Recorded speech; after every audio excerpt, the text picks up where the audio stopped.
Alms, give to the poor blind man. May the Lord give you happiness. God give you blind. Please, help for the poor blind man. As long as I am in the world, I am the light of the world. No, don't leave my eyes alone. I don't want you to touch.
God was happy with Abel's gift.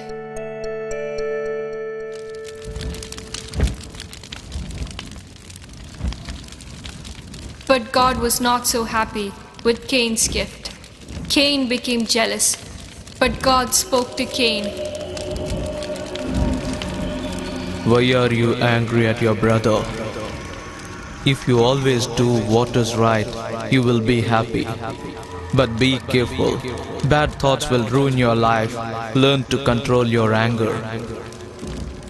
But Cain did not listen to God. Instead, he blamed his brother. God doesn't love me. He loves only Abel. I cannot stand this. Anyhow, I must get rid of him now. I hate him. As days passed, Cain hated Abel very much, until one day he planned a terrible thing. Abel, come with me out into the fields. Sure. Abel loved his big brother and trusted him, and so he walked with his brother out into the fields. And when Cain got Abel out where nobody could see or hear them, he took a rock and killed his brother Abel. But God knew the terrible thing Cain had done.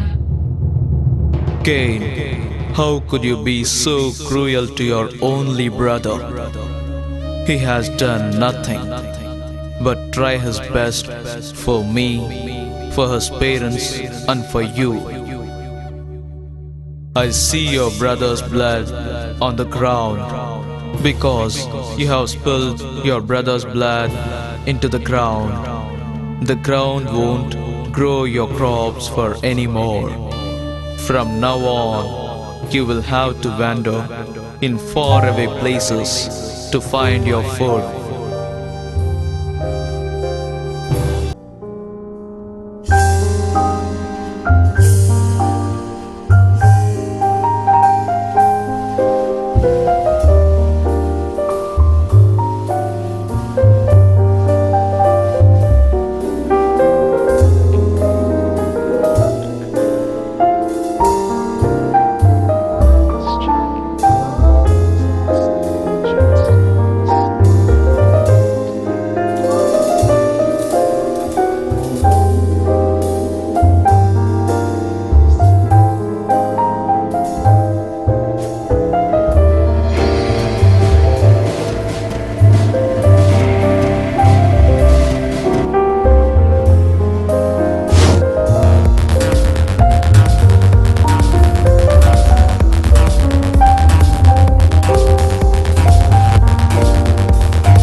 Just tell her that I love her, Lord, and that you love her too.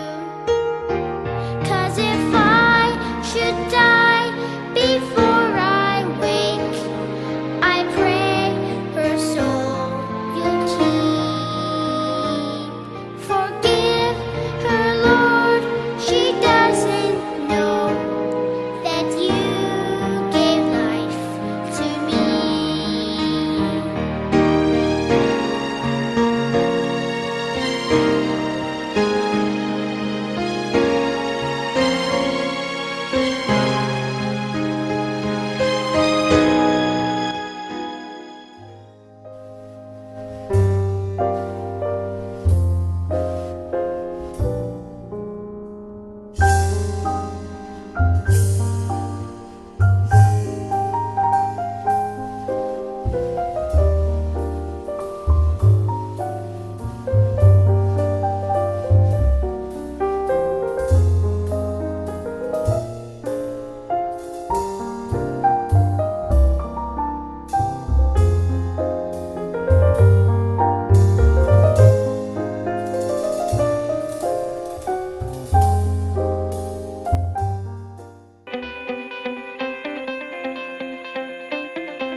Pope Francis has written a letter addressed to every person on this planet, urging us all to protect the earth, our common home. In the letter, he says, "The earth is God's gift to us, full of beauty and wonder, where the fruits of the earth belong to everyone. But what we see today is that our common home has never been so hurt and mistreated as it has been in the last 200 years. We have developed at a greater speed than we could ever have imagined. We have treated the earth like it has an unlimited supply of resources, taking more than our fair share from most people on the planet, as well as future generations to come. We have stripped the earth of its natural forests, contaminated the earth's waters, its land, and its air. Plants and species are becoming extinct at an alarming rate. The earth, our home, is beginning to look more and more like an immense pile of filth. Our increasing use of polluting fossil fuels, especially coal, oil, and gas, is helping to drive climate change, which is one of the biggest challenges we face today. Climate change affects us all, but it is the poorest communities who suffer the most. We are now at crisis point, where the future of our common home is under threat. And despite this crisis, there seems to be no slowdown in the lifestyles of the rich nations. Enormous gaps between the rich and the poor continue to rise. Between those who are trapped in poverty with few or no resources, and those who are consuming and wasting at an ever-increasing rate, leaving a trail of waste and destruction. Our digital world is also polluting us with noise and distractions, stopping us from learning how to live wisely, to think deeply, and to love generously. Real relationships are replaced with virtual friendships, which we can choose to accept or reject, making us dissatisfied with true, deep relationships, or can give rise to a new sense of isolation. Yet, despite all of this, all is not lost. Young people demand change. Young people want to build a better future, which takes seriously the environmental crisis and the sufferings of the poor. So we can change. We can make a new start. To protect our common home, we need a common plan. The whole human family needs to work together so that we may sow beauty, not pollution and destruction. Our use of polluting fossil fuels also needs to be replaced without delay. And we need to stop treating the world's resources as an object for profit, with no thought on how our actions might affect the environment or future generations. So let's put love for the world and love for our neighbour into action by living together in harmony, listening to one another, caring for nature, and getting involved with society and politics. Let's undergo an eco-conversion in which we listen to the cry of the earth and the cry of the poor. This means taking seriously things like avoiding the use of plastic and paper, reducing water waste,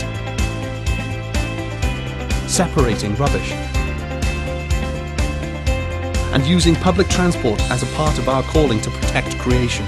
But more urgently, we need to slow down on how much we consume and throw away. We can find great joy and freedom in living simply, rather than always on the lookout for what we do not have. We are capable of these changes and making a new start. So let us make that start today. Signed, Pope Francis. Laudato Si, a letter from Pope Francis on care for our common home.